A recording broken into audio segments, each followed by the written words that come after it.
এখন আছি একটা বট গাছের কাছে। এই বট গাছটার বয়স তাও 25 বছর বয়স।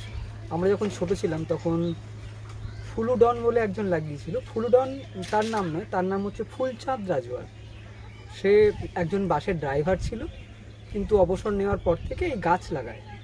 তো এই গাছটা এইটা একটা হচ্ছে 3 মাথার মোড় যেখানে এই গাছটা লাগানো হয়েছে। এটা একটা বট গাছ। আর বট গাছ জানেন তো যে বট গাছ কতটা ছায়া দেয়।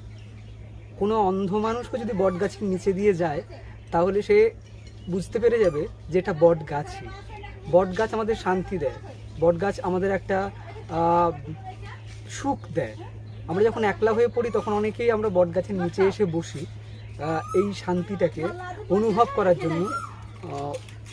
কোকিল ডাকছে, শুনতে পাচ্ছেন কিনা আমি জানি না, সাউন্ডে আসছে কিনা, তবে আমার মনে হয় যে এটা একটা বসন্তের সময়। সারা বট গাছের নিচে পাতা ছড়িয়ে আছে। আমি যখনই কোনো বট গাছ দেখি তখন সেইখানে আমার কিছুক্ষণের জন্য বসে থাকতে খুব ইচ্ছে করে। আর এটা তো আমার পাড়ার বট গাছ, যেখানে আমি দিনে 2বার অন্তত আসি। নমস্কার, সকলে ভালো থাকবেন, সুস্থ থাকবেন, সুন্দর থাকবেন।